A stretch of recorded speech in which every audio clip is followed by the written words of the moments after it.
101 Review. Book 101 is all about the books that I read for the last 40 years. And today I have my special guest. He's the author of the book, The Founder's Evolution, no other than Mr. Scott Richheimer. Welcome to Book 101, Mr. Scott, and can you please introduce more about yourself? Hey, Daniel. So excited to be on the show. It's been a long time coming to this book. I've actually had the unique opportunity to help somewhere around 20,000 different founders and leaders to launch, scale, and oftentimes sell or hand off their business or nonprofit to others. And you do something that many times, and you start to see some patterns emerge. And having helped that many folks, frankly, I saw a lot fail. I saw a lot of, amazing visionaries who had brilliant ideas and they just didn't come to fruition. I saw other folks who seemed to just kind of fumble their way through each stage and somehow found success, and everything in between. And the question that really haunted me, particularly as I was seeing some that I thought were going to be able to conquer the world, fall short, was what is it that allows folks to succeed and continue to succeed? Not just at the beginning, not just in the middle of their journey, but the whole way through. And it was in watching those patterns that I started to see one pattern emerge. And it's 7 stages. Every founder goes through it. For those who are listening who might not be business owners or founders or entrepreneurs, it's the same 7 stages that all leaders go through. It's a universal pattern that we all experience. And what I've been able to find now as a coach consultant and in writing the book is that if you can understand what those 7 stages are, instead of running around every day feeling like there's not enough of you to go around, there's 20,000 more things that you have to do than you could possibly do, we can actually boil all of that down to just 2 or 3 things that you really need to do to succeed as a founder, as a business owner, as a CEO, to grow your business, to improve your revenue and profit, and do all of it in just a fraction of the amount of effort and stress. Mr. Scott Richheimer, thank you so much for sharing your talents to the world. How does the book differ from other books of entrepreneurship and leadership? Yeah. So most of the folks in my space, and I've been guilty of this at a time myself, have a tendency to say everyone has to do this, whatever it is that I think is important. So everyone has to have this marketing technique, or everyone has to have this meeting strategy, or everyone has to have this daily routine. And basically there's wisdom in all of that. Yeah, and at some point in time that's probably true for just about everybody. But where we get this wrong is we focus so much about what we do, but we do that at the expense of knowing when to do it. And the only way that you can really solve that problem without dealing with the when equation is to just do more.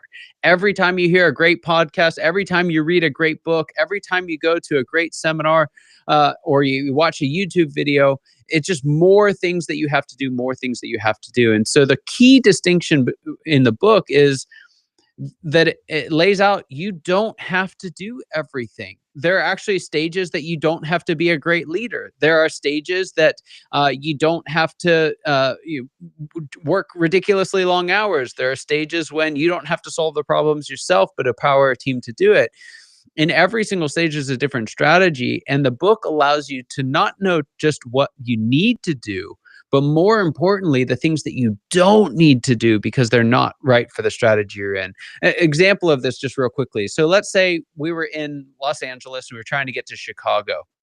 And maybe I had been down that road before and I told you, hey, Daniel, you're going to want to dress warm because it's really cold in Denver.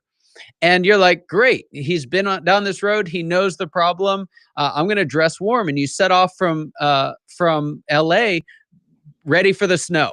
Well, if you're not careful, you're going to end up in the middle of Death Valley, sweating like crazy in a snowsuit in the middle of the sand because you don't have the right things at the right time. And so it's not just enough to have the right advice. It's not just enough to have the right strategy. We have to have those at the right time. So, what are the key stages of founder's evolution that you cover in the book?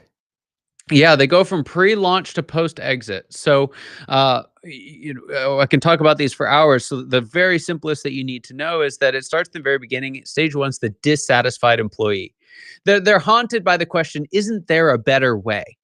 And that's what drives them to ultimately go. They launch, they make the leap, they go full time, and they enter into stage two, which is called the startup entrepreneur. And the big question at this stage, as much as we've romanticized entrepreneurism in the industry lately, the real question there is, what have I gotten myself into? Like, what was I thinking?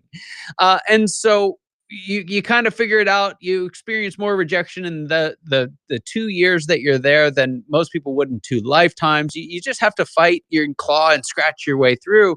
But if you do, what ends up happening is you start selling stuff, your business starts growing, you start bringing in more work, more revenue, and now you need help. So you get people around you, and basically our hiring strategy is based on pulse and proximity. Anyone who's close to us or can breathe, like, that's who we're looking for.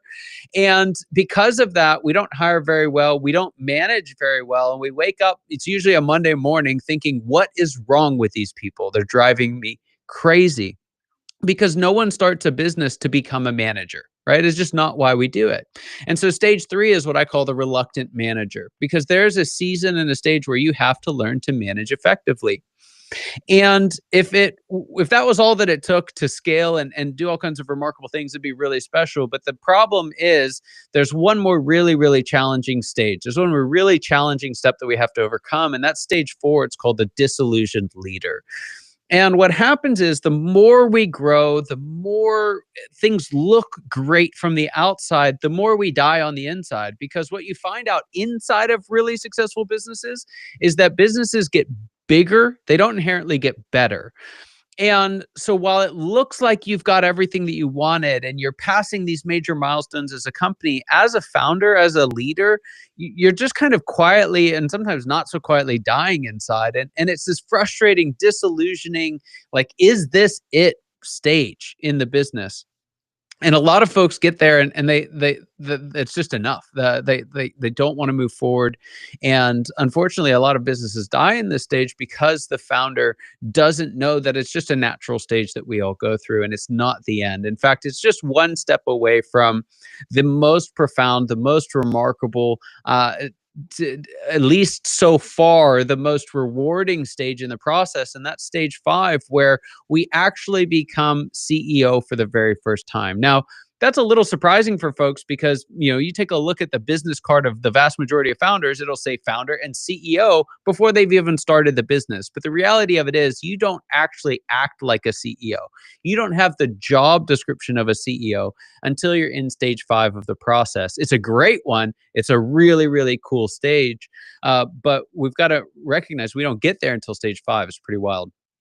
Just zooming forward, we're going through these really quickly, but stage six is where we transfer from working in the business to owning the business, right? Owning and not running. Really profound, really rewarding, massively freeing stage. It's phenomenal. There's a right way to get there, and there's a lot of wrong ways to try and get there. And then last but not least, my favorite of the stages, the one at the end, is the visionary founder stage. And this is that point where we reach a sense of self-actualization, a set of success, the resources, the time, the knowledge, the wisdom that we have to not just, be great at owning and running a business, but be great at helping others to own and run a business. And it's where we really start to see society as a whole move forward, because these visionary founders can give their life to something bigger than them, right? And they have the resources to do it. It's really profound. Very well said, Mr. Scott. Very well said.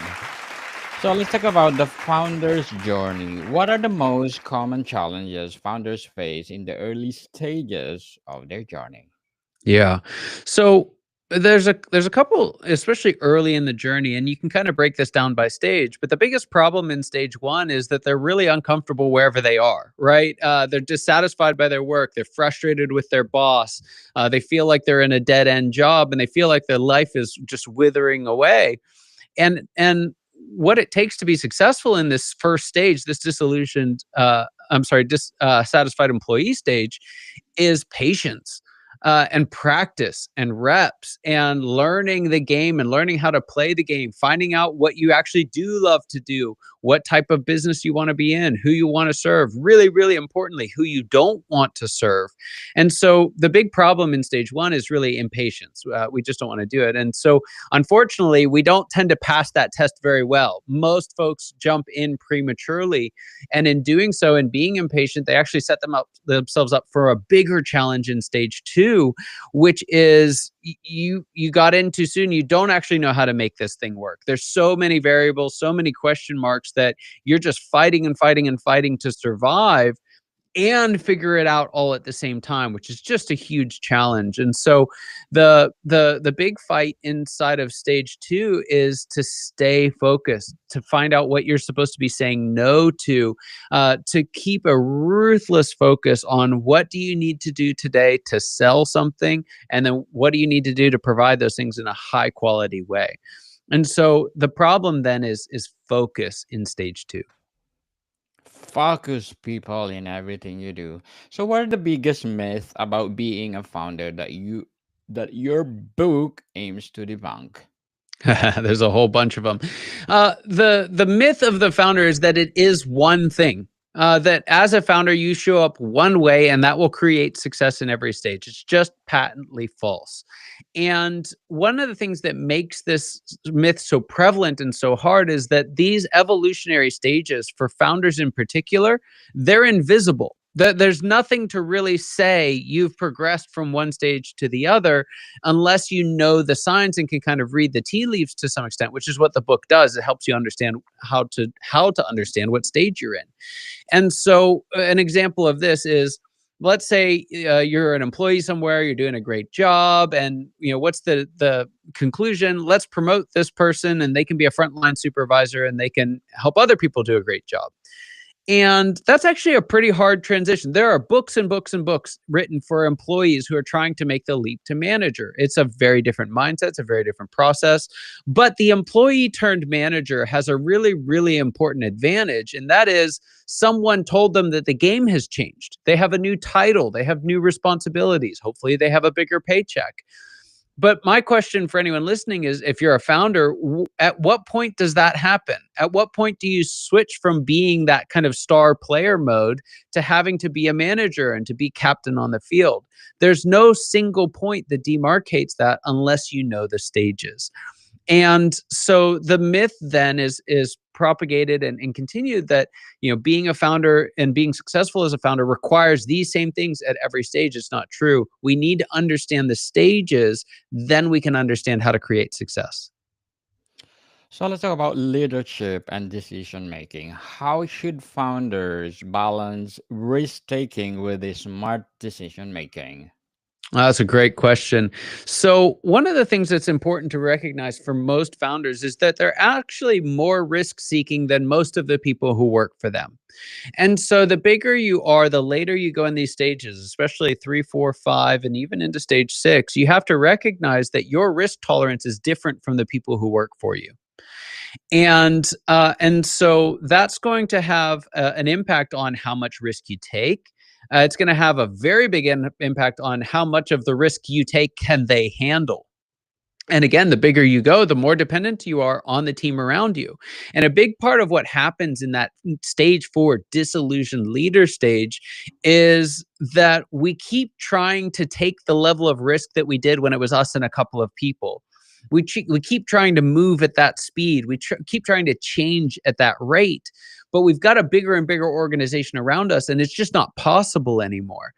And so it ends up, if you're not careful, it ends up feeling like a prison. You want to take risks, but you know that the team can't capitalize on them. You want to have a big vision, but it just feels like there's no room for it anymore. And so again, this is one of those, it's just a great example. It changes by stage. And in understanding that, we can understand what does risk seeking, what does appropriate risk seeking look like in each stage. Just to contrast that example of the later stage founder, if you're in stage one, you have to take a risk. Otherwise, you're never going to make it to stage two, right? Starting a business in and of itself is a risky endeavor. Somewhere between 6 out of 10, 8 out of 10, depending on who you ask, 9 out of 10 people who do it fail within the first 5 years. So risk taking is there, but there's not one static way that we can approach risk taking in leadership. We have to evolve in the way we assess risk over time. So, how do founders know when it is the right time to scale their business? That's a great question. So, what I love about this question is it introduces this idea of when, right? Because if you try and scale before you work there, that's going to be a little interesting. If you wait too long to scale, then the time might pass you by. And so, what you'll find is prior to stage 5, you might grow very quickly for a season, but you really won't hit that J curve in a sustainable way. So for most folks, instead of thinking about scaling, especially early on, you just want to think about growing. You want to think about the next win. You want to think about the next month. And don't worry too much about what happens after that. That time will come and we'll deal with that problem when we get there. But as you progress, as you grow, and once you're able to evolve to stage 5, you're in that CEO seat, you have an executive team around you. That's when it's time to scale. And one of the things that makes stage 5 so incredible is that you can scale. It's phenomenal. So, what are the key difference between running a startup and managing your growing company? Branding a startup. Yes. Yeah, so this is a really great point as well, because when you look at things like branding, when you look at things like how you deal with your finances, how you do hiring, how you structure your business, these all change over time. And branding is a really great example of this, because early in the process, you might like do branding work in the sense that you get a logo and a website and things like that. But really, branding is nothing more. And I learned this from Steve Brown's brilliant marketer. Branding in the early stage is nothing more than sales support. The degree to which you brand is just whatever's necessary to facilitate your sales communications and conversations. And so branding in the early stage is not about being the next Nike. It's about making it really clear that you have awesome shoes that people can buy. So it's really just about how do we support a sales process. Now, as the business continues to grow, as you get into stage 4 and 5, when you're looking at a long-term vision, when you're looking at the legacy that you want to leave behind, branding becomes a much more important issue. And the great news about it is you have way more resource to allocate toward branding. You're not struggling to get enough money to market to get enough sales. That's not an acute problem in stage 5. So as you progress, then your marketing activities become more brand centric. How do we spread the news of who we are, not just what we do? So, let's talk about challenges and strategy, Mr. Scott. What are the some common mistakes founders make when they're trying to grow too fast? Yeah, it's another great question, Daniel. So, when we're trying to grow too fast, what that tends to look like is folks coming to me saying, I want to get to the next level. I want to get to the next level. And if we're honest, we really don't know what the next level is, right? I ask folks all the time, like, what is the next level? How do you define it? And when we really break it down, the vast majority of the time, it's really just more of the existing level that they're looking for, right? I want to keep doing what I'm doing and just make more money or just make more impact or just do more whatever. And so one of the things that we have to recognize is that oftentimes growth is not about getting to the next stage. In fact, many times both the growth that you need right now and the joy that's available to you are mostly found in doing your current stage well.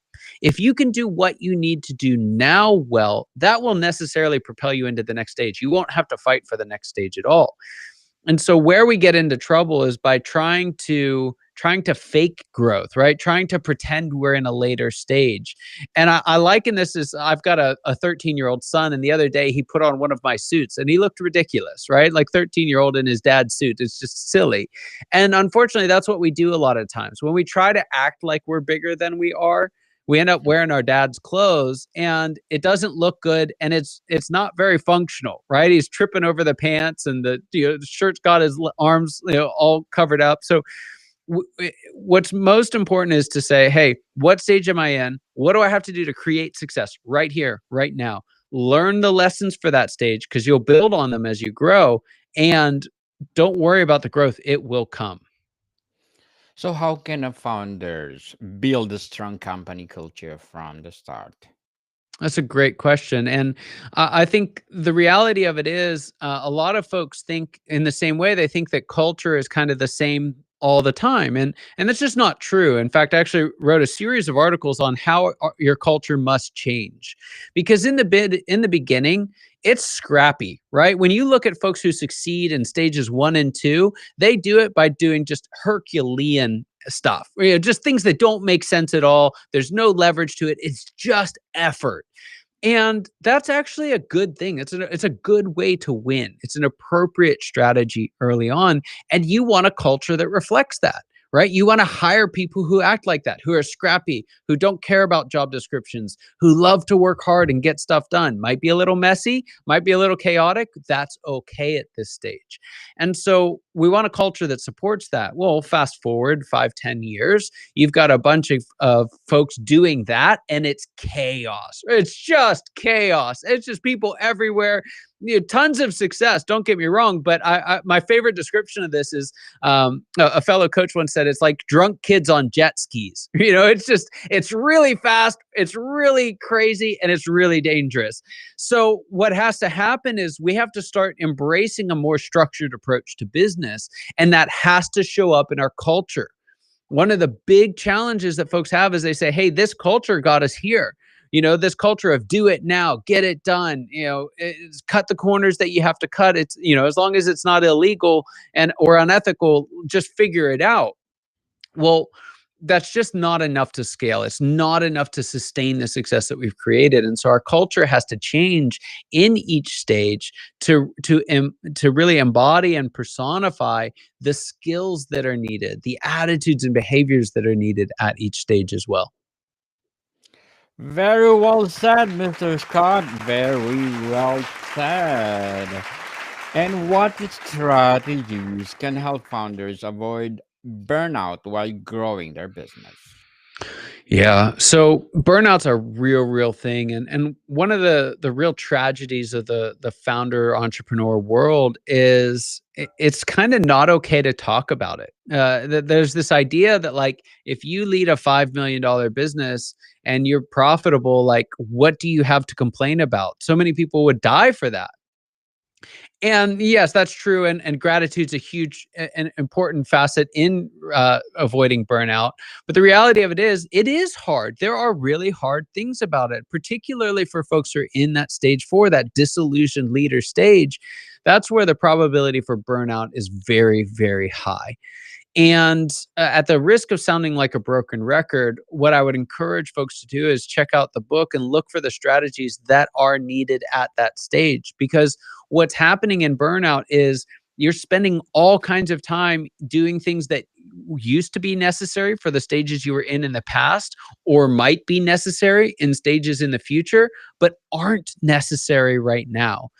And so I'm yet to see someone who struggles with burnout who understands the stage that they're in and the strategies that they need to take to get there, because it's so much easier. There are so far fewer things that you have to do when you understand the stage, that it makes putting burnout on the shelf much easier to do. So, Mr. Scott, before we wrap up our discussion for today, I'm inviting you to please do listen to my other podcast, Food 101, in its 5th season, people. 5th season with Chef Alessandro, one of the specialty chef in one of the five-star hotel in downtown Toronto. Please do listen to our latest episode. We are reading our letter senders. all over the world. So please do listen Food 101 wherever you listen your podcast. So if readers could take away just one lesson from the founder's evolution, what should it be? Yeah.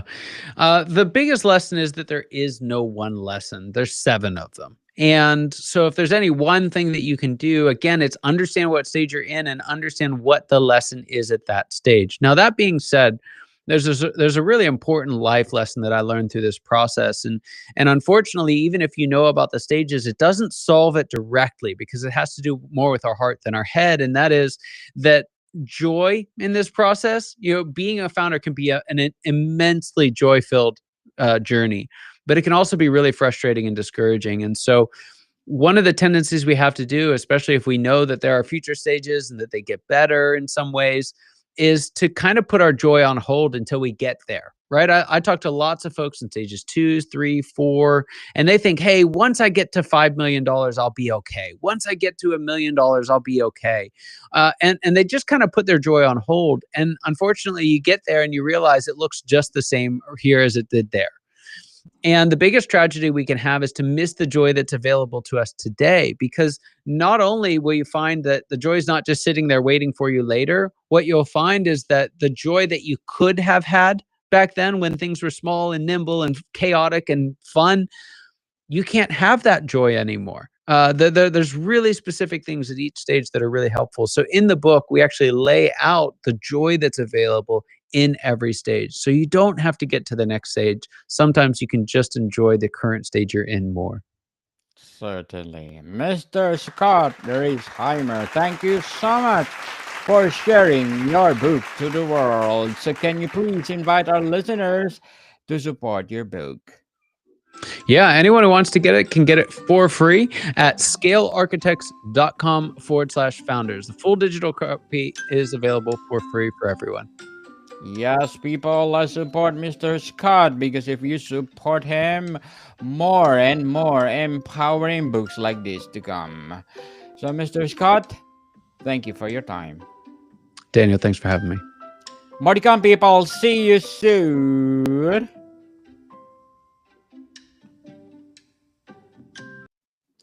So, Mr. Scott, if you are